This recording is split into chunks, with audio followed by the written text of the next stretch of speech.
The final case in our call this morning is agenda number 4, case number 108403, in re Lewis R., a minor.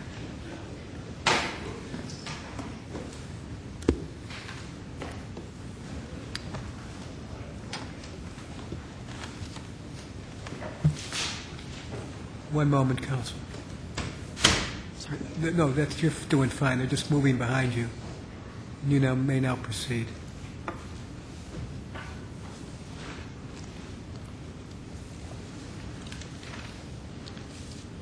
Good morning, Your Honors. Counsel. May it please the Court, I am Assistant Attorney General Stephen Soltanzade on behalf of the people. In this case, the trial court dismissed the proceedings against Respondent for lack of jurisdiction after it decided that the Juvenile Court Act does not apply to Respondent because Respondent was over the age of 21 when the proceedings were initiated against him. This was error.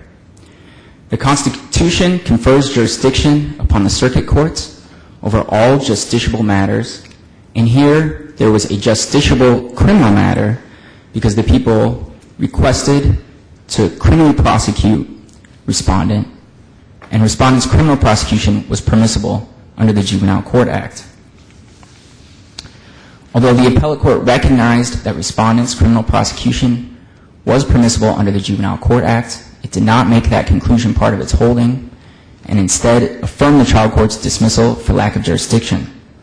Because Respondent's criminal prosecution was permissible, the circuit court had jurisdiction in this case, and the judgment of the appellate court should be reversed. Initially, the circuit court has jurisdiction over all justiciable matters, and that jurisdiction is conferred by Article 6, Section 9 of the Constitution.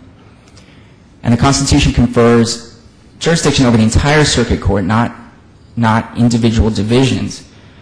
As this court has said, whether a case should be in an individual division of the circuit court is a matter of procedure, not jurisdiction. So the fact that this case started in the juvenile court, but the people later requested to move it to the criminal division of the court, did not divest the circuit court of jurisdiction. Counsel, if we agree with your jurisdictional argument, is there any reason why we shouldn't just remand on the other issues?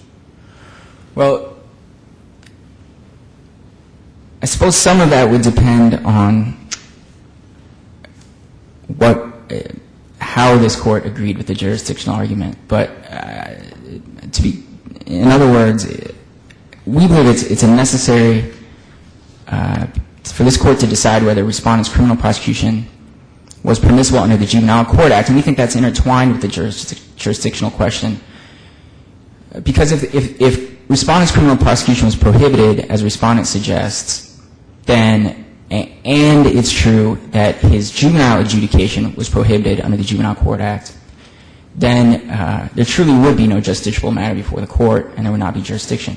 So we would ask, this remand to the circuit court would be a proper disposition of the case. For instance, one of the reasons I asked the question is that you're asking us to decide whether the Respondent may be prosecuted as an adult under the criminal code, right? That's correct. One of the things you're asking us to do for offenses he committed as a minor. Correct. And I guess I'm having some problem with, in this case, how that wouldn't be an advisory opinion, plain and simple. You haven't filed any criminal charges against Respondent, right? That's correct. And so the request is really a ruling from this court explicitly for advice on how to proceed, and we just don't do that. Well, there are a couple answers to that question. First, we don't believe it would be advisory. Again, we think certainly the trial court dismissed for lack of jurisdiction after determining that juvenile adjudication was not proper, and it construed Section 5-120 of the Juvenile Court Act in making that determination. We think to properly read 5-120, which determines when juvenile proceedings can be instituted against a juvenile, but also when criminal proceedings against a juvenile are prohibited, you really have to construe the entire statute. And so this goes directly to the trial court's decision in this case and how the trial court construed the first sentence of Section 5-120. The reason you have to construe the entire statute including the portion of the statute that determines when criminal prosecution is prohibited, is because if this court were to read the first sentence of 5-120, which says that any minor who commits crimes when under the age of 17 may be adjudicated under the Juvenile Court Act, to prohibit respondents' juvenile adjudication because he's over the age of 21, then we have to look at the second sentence to make sure there is some adjudication of these crimes. Because if the second sentence means that his criminal prosecution is prohibited, then we would have both an absurd result and one that is contrary to legislative intent. I'm not saying the argument on the merits is correct or incorrect. I'm just saying when we have before us a question where courts have felt there isn't jurisdiction to entertain the question. Right. And isn't that really the only issue before us? Well, yes, that is the issue before us. But again, to get back to how I initially tried to answer the question, that question, we believe, is intertwined with the question of whether a respondent can be prosecuted criminally. Because if there is a prohibition on criminal prosecution of individuals who are over the age of 21, but whose offenses were allegedly committed while that respondent was under the age of 17, then there would be no jurisdiction in this case because there simply would be no justiciable matter. Assuming that this court construes the Juvenile Court Act the way the trial court and the appellate court did, which is to say that that same individual, an individual who's over the age of 21, cannot be adjudicated under the Juvenile Court Act. I see what you're arguing. You're arguing that in the context of there being a justiciable matter, that being the justiciable matter, which would give the court jurisdiction. Exactly. We need to know if there really can be a criminal matter, a justiciable criminal matter, and so we need to know if 5-120 prohibits his criminal prosecution. Counsel, why did it take 7 years for the state to initiate this? Well, there's nothing in the record that directly answers that question. At page 5 of the report of proceedings, the prosecutor suggests that the crime was reported earlier by the victim, but it did not, for an unexplained reason, reach the prosecutor's office until just before they filed the petition. Counsel, the factors that a circuit judge relies upon in deciding whether to transfer regarding minors, I think is covered in Section 5-8053, discretionary transfer. And the factors that are listed are age of the minor, the history of the minor, the circumstances of the offense, as well as the advancement of the advantage of treatment within the juvenile system and a reasonable likelihood that the minor can be rehabilitated. Which of these factors would seem to indicate that it should be, this case should be tried? Well, the initial answer to the question is that the trial court here concluded that the Act did not apply at all to respondent, and that appears to be a fair reading of the plain language of the Juvenile Court Act. So the transfer requested by the people would not be one necessarily under that provision of the Act, but would be under the court's administrative powers. Now, the second answer would be, if this court determines that transfer should be adjudicated under the provision Your Honor just cited, then remand to the trial court for consideration of those factors would probably be the appropriate disposition of the case. Are the factors clear on their face that it would not apply in this? Well, I believe the factors are clear, but I don't know that there's any evidence that the transfer motion was never adjudicated, so we simply don't have anything in the record that tells us. Is the age disputed? No, I don't think there's a dispute. He's over 21. The respondent's age is not disputed. That's correct. To move on, assuming that this court does engage the question of whether or not the Juvenile Court Act permits respondent's criminal prosecution, permitting his criminal prosecution is not only consistent with the plain language of 5-120 of the Act, it's also consistent with the General Assembly's policies and purposes underlying the Act. The General Assembly gave us 4 policies and purposes underlying that Act, which are to protect citizens from juvenile crime, to hold juveniles accountable for those crimes, to rehabilitate juveniles, and to allow them to mature into productive members of society, and to provide due process to those individuals. These policies and purposes make clear that in enacting the Juvenile Court Act, the General Assembly did not determine that minors are less culpable for their crimes, and this is a conclusion the appellate court came to as well. It determined that when minors come to the judicial system, they require a different corrective process than adults.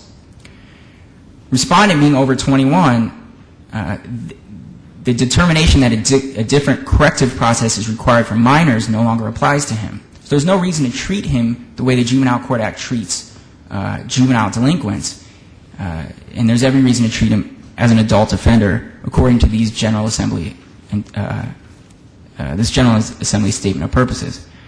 Additionally, the General Assembly has given us an age of culpability for minors. That age is 13. They did that in 720 ILCS 5/6-1. And they say that no person shall be convicted of an offense unless he's attained his 13th birthday. So, read together, these provisions show us that minors are not treated differently by the Act because they're less culpable, but because they require a different corrective process, and therefore, those purposes no longer apply to this respondent. Additionally, prohibiting respondent's criminal prosecution would be inconsistent with the statute of limitations in this case. This respondent allegedly committed these offenses when he was 14, and therefore, under his construction of 5-120, there would be a 7-year statute of limitations for these offenses. If he's not adjudicated a juvenile or prosecuted within 7 years, he cannot be adjudicated a delinquent or criminally prosecuted. But the statute of limitations for these crimes, which were 2 counts of aggravated criminal sexual assault of a child who is between the ages of 9 and 13, is 20 years from the time the victim turns 18. So that means the state had between 25 and 29 years, depending on the victim's age. And we don't know the victim's age precisely in this case. But the state had between 25 and 29 years to prosecute these crimes. Under respondent's construction, that would be reduced to 7 years. It would also have, respondent's construction would also have the perverse result of lowering the limitations period the older the offender. So in this case, again, respondent is accused of committing these offenses when he was 14. Had he been 16, he would have had, under respondent's construction of the statute, there would have been a 5-year limitations period. And if he was 15, there would be a 6 years limitations period. And if he was 14 at the time of the offense, a 7 years limitation period. It simply cannot be the case that the General Assembly intended to create a longer limitations period for younger offenders and a shorter one for older offenders.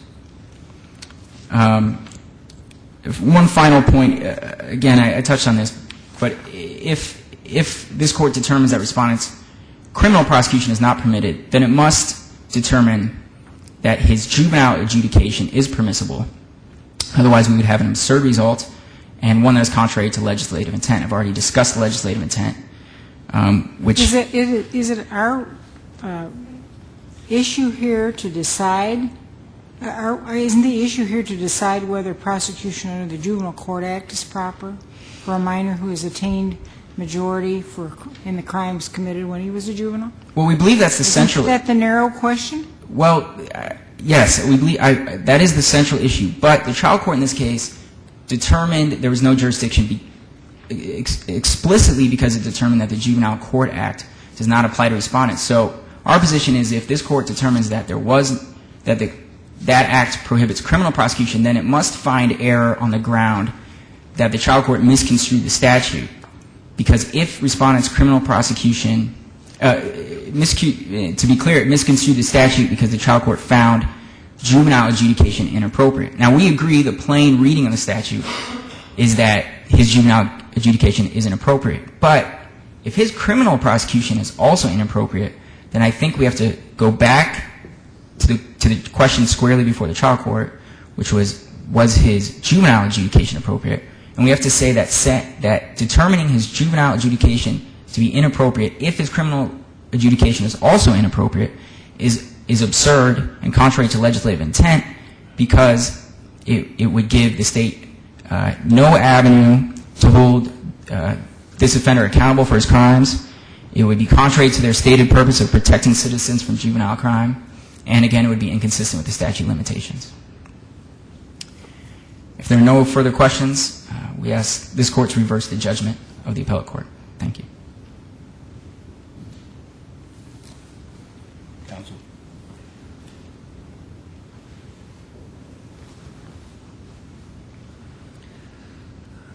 May it please the Court, Counsel. My name is Michael. Pardon me. My name is Michael Rared, and I'm a solo practitioner in Rockford, and I represent the appellee, Luis. The Court is well aware that this is not a post-conviction proceeding. My client's presumption of innocence remains. The Court is also well aware that this case is squarely an issue of whether a 21-year-old or older person can be prosecuted as a juvenile. And I think the clear answer is no. The Court has repeatedly held, and I've cited in my brief Jamie P. Case where the Court specifically said jurisdiction is defined by the legislature in this instance. When you turn 21, you're no longer a juvenile. The petition filed alleges that Luis is a minor. It states his date of birth, and he's 21 and a half years old. He is not a minor. Mr. Reardon? Sir. Last year in Ray M.W., this Court explained that subject matter jurisdiction is invoked by the filing of a petition or complaint alleging the existence of a justiciable matter. That was at page, if I can read this, 426. In this case, the state filed with the circuit court a delinquency petition alleging that your client is a delinquent minor. Yes. Even if that petition has zero basis in law or fact, is that not the filing of a pleading alleging the existence of a justiciable matter? Well, if you read further in that opinion. Because I think, before you even answer, I think we have two things going on here. We have findings by courts that the court didn't have jurisdiction to entertain the argument. Then there's the merits, which is intertwined as well. So how can a court not have subject matter jurisdiction? Isn't that a justiciable matter? Well, actually, in the opinion, it cites, or it says rather, the circuit court's authority was limited by the legislature's definition of the justiciable matter it created in the Juvenile Court Act. Well, let me put it this way. I think that answers the question. Well, let me ask it this way then. Assume in this case the state responded to your motion to dismiss by asserting that your client was in fact only 20 years old. I know that's not the facts of this case. But the response to the motion to dismiss is that the client was in fact only 20 years old and that they had evidence to that effect. Would the trial court have jurisdiction to adjudicate that question, in your opinion? There's a question of fact as to whether he's 20 or 21. I hesitate to answer because I know there's a case from, I believe, 1989 or 79, the People v. Taylor, that did address that issue where the individual had lied about their age, claiming they were 18, in order to avoid I'm focusing just on jurisdiction it went the other now. way. Is there a justiciable issue if there's a question of fact as to whether he's 20 or 21? How can there not be? But does it extend to then going on to say, okay, you are 21 and we're going to Well, and that's the follow next up on question. them? That's perfect, because that's the next question. If the court concluded that your client was over 21, would it then not have had jurisdiction? I mean, it can't have jurisdiction and then not have jurisdiction. That's the point. Isn't there can these courts be right in saying, just because it's entitled, by the way, exclusive jurisdiction, that there is no jurisdiction when there's a justiciable matter? I think the answer to that is peculiar to the juvenile court, because I think in defining subject matter jurisdiction in the juvenile court, age is a necessary element. I think it has to be, because that, after all, is what we call it, juvenile court. So I think that to answer your question affirmatively, yes, the court would be able to inquire, is this a person that fits the definition of the Act? But if they're not, then the court lacks the jurisdiction to proceed. That's part of the subject matter jurisdiction of the court. So it had subject matter jurisdiction, but then it lost subject matter jurisdiction. I mean, what's the difference between an affirmative defense being filed in a case in which there's a statute of limitations defense, and they say, yeah, there's no right to be here, the statute is run, and then you argue the statute of limitations and it goes one way or the other. The court had jurisdiction. It had jurisdiction, but it doesn't lose jurisdiction if there is a statute of limitation that's been blown. it can't either decide to proceed or not proceed based on what facts are asserted at a later time. Well, I find that difficult to square with the language that I quoted earlier that says that the legislature has defined a justiciable matter for the juvenile court. But counsel, that just doesn't seem logical that the legislature would permit all juveniles who commit actions as juveniles and not be prosecuted until they're 21 or above to escape justice for what they've done. I mean, what if they committed a murder? Isn't it because the Juvenile Court Act was purpose? One of the purposes is to rehabilitate the juveniles in a different way as an adult, and that the sentencing process was different on the Juvenile Court Act than it is on the Criminal Code. Yes. And So I would point out that this is a case of first impression. The original Juvenile Court Act dates to 1898. The most recent version dates to 1965. So the idea that there's this huge class of unprosecuted juveniles who got away with something out there, I think is a red herring. I don't think that that's the case if this is a case of first impression. No, Secondly, if we should decide the case the way you'd like us to, then possibly there would be a lot of people out there purposely, diverting themselves from the opportunity to be prosecuted. well, frankly, Your Honor, I think that begs the question whether this is something that should be solved by the judicial branch or something that the legislature needs to pay attention to. I don't believe that the legislative intent is manifest, as opposing counsel does, that the legislature just assumed that these cases should be covered by the Act. I don't believe that there's anything that's been cited to the court in terms of legislative history that would suggest that they even considered this possibility. And the fact that it's a case of first impression reinforces in my mind the notion that it never really was considered. I think it's one of those situations that kind of flew under the radar, and now we have a case before the court that has not been anticipated. What is your answer to the question? If we affirm the dismissal of this case based on the plain language of the Juvenile Court Act, does this have any effect on the state's ability to file criminal charges? Does the act of affirmance do that? No, Yes. I don't believe it does. So the dismissal's without prejudice. Well, that also begs the question of whether the exclusivity provision that was discussed earlier would be applicable in this case. I think that it would be. I think the clear legislative intent is that if you're under the age of 17, you're treated as a juvenile for purposes of prosecution. If the age limit of 21 actually acts as a statute of limitations, then we have the question that was not addressed in the briefs because it didn't apparently come to anyone's mind.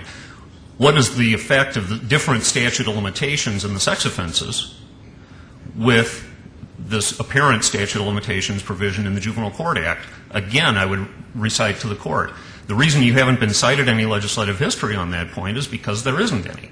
It doesn't appear that anybody considered this possibility. And I think the point of the Juvenile Court Act always has been, again, as I cited in the brief, back to the 1898 Family Court Act, that children should be treated differently. That if you are committing an offense at the age of 13, again, culpability may not be at issue, but certainly your mental development, your understanding is different than it is when you're an adult. And that those children who commit offenses should be treated differently. They shouldn't have a criminal record. They should be allowed probation for an offense that otherwise would be a Class X felony. By waiting to prosecute an individual now, if we adopt the logic that's being proposed to the court, we could find a lot of people prosecuted as adults for offenses that they committed when they were 13 that they could have had probation for. Do we know if this respondent had delinquency adjudications or criminal record? I know that, but you do not know that from the record. And I don't know how to answer that question. Okay. Does what the court did here square with Belleville Toyota, what we said in Belleville Toyota about jurisdiction? The language I quoted from In re MH is based on the Belleville-Toyota decision. Justice Garmon wrote that opinion and specifically said that, again, age 21 is the justiciable matter limit created by the legislature, and it must be followed. Well, in Belleville-Toyota, we held that the 4-year statute of limitations contained in the statute that created the justiciable matter at issue did not create a prerequisite to the circuit court's exercise of subject matter jurisdiction. Yes. Right? It was instead an ordinary affirmative defense that the defendant might plead as a bar to liability. Well, I think that goes back to your earlier question, Your Honor, about whether his age is an affirmative defense or whether it's part and parcel of the subject matter jurisdiction that is part of the justiciable matter. In this instance, again, I think the juvenile court is unusual because I think age is a part of the definition of the justiciable matter. Yeah, And the People v. Taylor case that I made allusion to earlier specifically said that that was not an affirmative defense. In that instance, a 16-year-old was raising that same question. I guess what I'm trying to sort out here is that why this isn't just as in Belleville-Toyota, the circuit court in this case had the subject matter to hear and determine the validity of the state's petition because it was, quote, among, according to Belleville-Toyota, among the general class of cases, those presenting a claim under the Juvenile Court Act, in this case, a justiciable matter to which the court's constitutionally granted original jurisdiction extends. Your Honor, I know you can't say any more than you said. I thought the court answered that with its decision in Jamie P. and its decision in Ray M.H. I thought this court was very clear in saying that age 21 is age 21, and that's the limit for juvenile court matters. And when you ask me that question, and I cite you the case that this court decided and relied on Toyota in the juvenile court context, I don't know a better way to answer it. I apologize, but Okay. That's fair. I don't know if I've exceeded my time at this point, but I think to go back to the exclusive jurisdiction matter for just a moment, I would again point out that I think that the language of that statute is equally clear, that the legislature anticipated that anyone who was involved in committing an offense before the age of 17 would be prosecuted under the Juvenile Court Act. And it is called exclusive jurisdiction, and I think that is a very obvious definition of what the legislature intended, exclusive jurisdiction. I don't believe that this particular fact pattern was anticipated. I think it should be addressed, but it should be addressed by the legislature because they have left this option, this unanswered question in the statutory scheme that is proposed. And it's not this court's position to balance those competing interests and say, well, we think this one or we think that one. That really is primarily a legislative decision. It's an important one, but I think that the way the statute is written, it's very clear that what happens before age 17 is to be treated as a juvenile offense, subject, again, to those limitations, the transfer provisions that you're all familiar with and have been briefed, none of which apply in this instance, I would point out. But, again, the statute says before 17 you're prosecuted as a juvenile. That has been the law in Illinois. It's something that every juvenile court practitioner in the state knows, except maybe the world is flat. And I have to acknowledge that before you. But maybe the world is round, and we just need to figure out this part of the statute needs to be fixed. I respectfully submit it's not this court's position to do that. This is something the legislature needs to fix. Had they enacted the statute that Connecticut has, that simply says your age at the time of committing the offense determines how you're treated procedurally, this would be a much easier question to answer. But they didn't.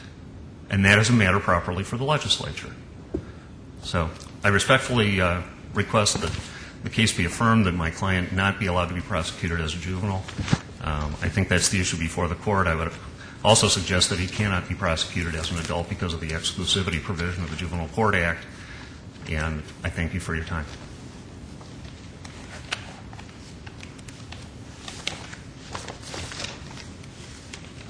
couple quick points in rebuttal. The statute, in this case, Section 5-120 of the Act, cannot create jurisdiction or take jurisdiction away from the circuit court.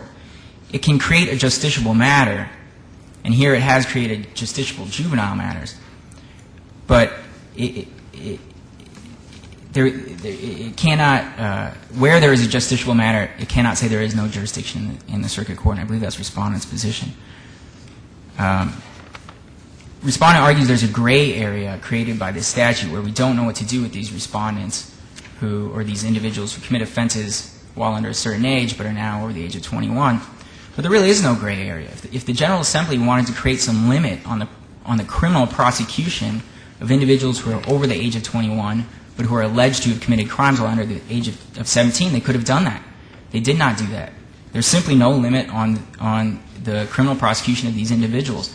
The General Assembly specifically used the term minor and defined that term in the Juvenile Court Act. They use it consistently throughout Section 5-120, and we should read that term, minor, consistently to mean that the limitation on criminal prosecution applies only to minors, only to individuals under the age of 21.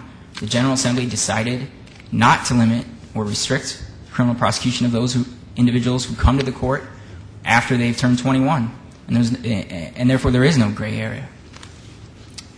To return to the court's question about whether this would be an advisory opinion, a couple answers that I meant to get to and did not. The first is just to note that there was a transfer motion filed by the people in this case that was pending before the court at the time of dismissal, and that motion was never adjudicated. And I think this court's opinion about whether respondent could be criminally prosecuted is also directly relevant to the adjudication of that transfer motion, which again was pending. And second, as briefed in our brief, this court could also decide this issue under the public interest exception against the general prohibition against rendering advisory opinions. And I think this is a wonderful example of a case that fits within that exception because there are prosecutors throughout the state who don't know exactly what to do with these cases because the appellate court opinion, which was published, has created some uncertainty about what to do when an individual is accused of crimes and alleged to have committed those crimes while under the age of 17 is now over 21. The appellate court opinion suggests that those individuals, like this respondent, can be criminally prosecuted but didn't make that part of its holding. And so we have some uncertainty because of that. We have a published opinion with this dicta that seems to be correct but has not been made part of its holding. If I could just have a moment to go over my notes. Counselor, you argued just a moment ago that we should look at 5-120. It uses the term minor, so you're saying because this defendant is 21, he's no longer a minor, that limitation does not apply. Is there any authority for doing that? No, we don't have a case saying that that's how we should read that provision. Is there any legislative history, anything that would indicate that? No, I don't think my research did not locate any legislative history indicating. But again, we believe it's the plainest reading of the statute, and it's consistent with the trial court's reading of the first sentence of the statute in that case. The first sentence of 5-120, which says that any minor, which the trial court read to mean any individual under the age of 21 who commits crimes while under 17, may be subject to the act. So it would be entirely consistent with the trial court's reading of the first sentence of 5-120 to read the prohibition against criminal prosecution to apply only to minors, as people under the age of 21.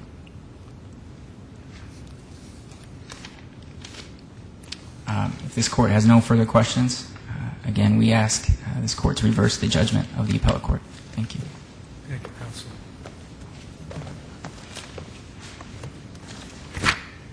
Case number 108-403, In re Lewis R., will be taken under advisement as agenda number 4.